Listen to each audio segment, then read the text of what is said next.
আসসালামু আলাইকুম প্রিয় শিক্ষার্থীরা, আরেকটি নতুন ভিডিও নিয়ে তোমাদের সামনে হাজির হলাম। আমি মোহাম্মদ বিল্লাল সরকার, বর্তমানে পড়াশোনা করছি রাজশাহী বিশ্ববিদ্যালয়ে। তো আজকে আমরা কিন্তু খুবই গুরুত্বপূর্ণ একটি বিষয় নিয়ে আলোচনা করব, কারণ অনেকজনের মাঝে কিউরিওসিটি হচ্ছে, অনেকজনের গুচ্ছের প্রথম যে মেরিট সে বিষয়ে জানতে চায় এবং তারা কিন্তু আবেদন শুরু করে দিয়েছে। অর্থাৎ তোমরা কিন্তু গুচ্ছের যে সাবজেক্ট হয় সেটা কিন্তু তোমরা শুরু করে দিয়েছো এবং তোমরা জানতে চাচ্ছ গুচ্ছের প্রথম মেরিট কত পর্যন্ত দিতে পারে। কারণ অনেকজনের সিরিয়াল আগে এবং পরে থাকলেও তারা কিন্তু জানতে চায় প্রথম মেরিট যদি বেশিক্ষণ চলে যায় তাহলে পরে আমাদের বেশি সময় থাকবে তো বা সুযোগ থাকবে। তো সেই হিসাবে আমরা গুচ্ছের প্রথম মেরিট কত পর্যন্ত যেতে পারে সেই বিষয়ে কিন্তু কথা বলার চেষ্টা করবো। আর এর আগে অবশ্যই বলবো কিন্তু চ্যানেলটি সাবস্ক্রাইব করে পাশে থাকবে, কারণ আমরা কিন্তু গুচ্ছে নিয়ে প্রতিনিয়ত আপডেট প্লাস গাইডলাইন মূলক ভিডিও দিয়ে যাবো। তো দেখো, গুচ্ছের আমরা এ বি সি ইউনিটের কথা বলবো। অনেকজনে আমাদের কথা বলা যায় ভাই সি ইউনিট সম্পর্কে তো কথা বলেন না। আসলে আমরা সি ইউনিট সম্পর্কে প্রতিবারই কথা বলি, হয়তোবা সে দেখে নাই। তো আমরা কথা বলবো এ বি সি ইউনিটের। তাহলে এর আগে আমরা একটি সমীকরণ দেখবো, সেটা হচ্ছে এ ইউনিট, বি ইউনিট এবং সি ইউনিটে কয়টা এর মতন সিট রয়েছে। আমরা জানি যে বিভাগ পরিবর্তন সহকারে এ ইউনিটে 13কে অর্থাৎ 13,000-এর মতন কিন্তু সিট রয়েছে। দেখতে পাচ্ছ 13,000-এর মতন বিভাগ পরিবর্তনে সিট রয়েছে। 2 নম্বরে যদি কথা বলে, 2 নম্বরে কিন্তু বি ইউনিট অর্থাৎ মানবিকের ইউনিট, এখানে কিন্তু 5,500-এর মতন সিট রয়েছে। কত? 5,500, অর্থাৎ বিভাগ পরিবর্তন সহকারের কথা বলতেছি। তেমন ভাবে সি ইউনিটের ক্ষেত্রে তেমন নয়, সি ইউনিটের ক্ষেত্রে 4,000 মতন রয়েছে এবং মোটামুটি এর থেকে একটু বেশি হতে পারে।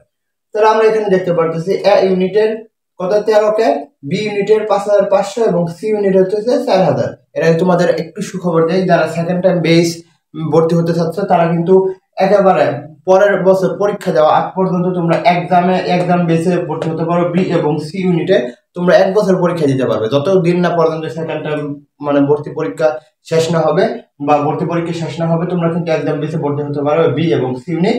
আর যারা পার্সোনাল ভাবে পড়তে চাও, পার্সোনাল বেসে অর্থাৎ বাংলা, ইংলিশ প্লাস জিকেটাও দেখানো হবে, তারাও কিন্তু পার্সোনাল ভাবে যদি পড়তে চাও তারা কিন্তু আমাকে নক করতে পারো। নাম্বার কিন্তু কমেন্ট বক্স এবং ডেসক্রিপশন বক্সে দেখতে পারবে, 01952338944। তো এই নাম্বারে কিন্তু হোয়াটসঅ্যাপে নক দিলে কিন্তু তোমাদের বিস্তারিত জানানো হবে। তোমরা এক্সাম বেসটা অবশ্যই ভর্তি হবে, কারণ এক্সাম যদি তোমরা এখন দিতে থাকো তাহলে দেখবে যারা সেকেন্ড টাইম দিবে তাদের কিন্তু ভালো হবে, কারণ এক্সাম বেসের মাধ্যমে তোমার ভুলগুলো শুধরে যাবে আর কি। তো আমরা যেটা বলতেছিলাম, এ ইউনিট হচ্ছে 13কে, বি ইউনিট হচ্ছে 5,500 এবং সি ইউনিট হচ্ছে 4,000। এখন আমরা দেখবো এ ইউনিট। আমরা আগে সি ইউনিট থেকে শুরু করবো, কারণ হচ্ছে যে সি ইউনিট সম্পর্কে আমরা বলি না, অনেকজনে বলে। তো আমার যে শিক্ষার্থীরা আছে তারা বলে। তো সি ইউনিটে আমরা দেখতে পারতেছি 4,000 সিট রয়েছে। তাহলে 4,000-এর সাথে আরো আমরা কিছু যোগ করবো কি, যারা ঢাকা বিশ্ববিদ্যালয়ে মানে কমার্সের সিট পাবে তারা এখানে ভর্তি হবে না। তো এখান থেকে মনে করো ঢাকা বিশ্ববিদ্যালয়ের যদি 20% না ভর্তি হলো না, গুচ্ছের মধ্যে ভর্তি হলো। তেমনই ভাবে মনে করো রাজশাহী বিশ্ববিদ্যালয়ের কমার্স সিট পাবে তারা গুচ্ছে ভর্তি হবে না, এটা একেবারে বলা যায়। তো এইখানে 80% ভর্তি হলো, 20% ভর্তি হলো না। তেমন চট্টগ্রামে মনে করো 20% ভর্তি হলো না, 80% হলো। আর মনে করো জাহাঙ্গীরনগরে 20% ভর্তি হলো না। যদি এখানেও ধরি তাহলে কিন্তু এখানে তাদের 4,000 প্লাস সিট চলে যাবে এখানে। তাহলে আমরা প্রথম মেরিটে দেখতে পারবো যে যাদের 8,000 রয়েছে, 8,000 সিট রয়েছে, মানে 8,000 সিরিয়াল রয়েছে, তারা কিন্তু মোটামুটি বলাই যায় যে তারা কিন্তু সিট পেয়ে যাবে। এর সাথে আরো কিছু কথা হলো, তোমরা সাথে থাকো, লাস্টে তোমাদের টেকনিকের কথা বলবো। বি ইউনিটের কথা হচ্ছে, বি ইউনিটে আমরা দেখবো ঢাকা, রাজশাহী, চট্টগ্রাম, জাহাঙ্গীরনগর, বিইউপি, এগুলোর মধ্যে না 20% করে ভর্তি হলো না। 20% করে ভর্তি না হলেও এখানে মোটামুটি সিট রয়েছে ঢাকা, রাজশাহী। ঢাকার মধ্যে মোটামুটি 1700, রাজশাহীর মধ্যে 1700, চট্টগ্রামে বি এবং ডি মিলে 2200, জাহাঙ্গীরনগর 700 প্লাস, বিইউপিতে 500 প্লাস। তাহলে মোটামুটি আমরা এখানে ধরতে পারি যে এখানে আমাদের কিন্তু 5,000 ভর্তি হবেই না। তাহলে 5,000-এর সাথে আমরা এখানে দেখতে পাচ্ছি 5,500। তাহলে মোটামুটি যাদের সিরিয়াল প্রথমবারে থাকবে মোটামুটি 9কে বা 10কে, তাদের একটি কিন্তু সুযোগ আসতে পারে। কারণ অনেক জনে কিন্তু ঢাকা ছাড়তে চায় না, রাজশাহী ছাড়তে চায় না, চট্টগ্রাম ছাড়তে চাবে না। তো ওই দিক থেকে কিন্তু আমাদের গুচ্ছের মধ্যে সিটটা অনেক দূর পর্যন্ত চলে যাবে। কারণ তো বললাম আমি ওইগুলো টপ বিশ্ববিদ্যালয়, আমি বিশ্ববিদ্যালয় ছোট বড় করতেছি না, কারণ পাবলিক বিশ্ববিদ্যালয় সবগুলোই ভালো রয়েছে। তো আমরা পরে বি ইউনিট সম্পর্কে আরো কিছু কথা বলবো, এখন বলবো এ ইউনিট সম্পর্কে।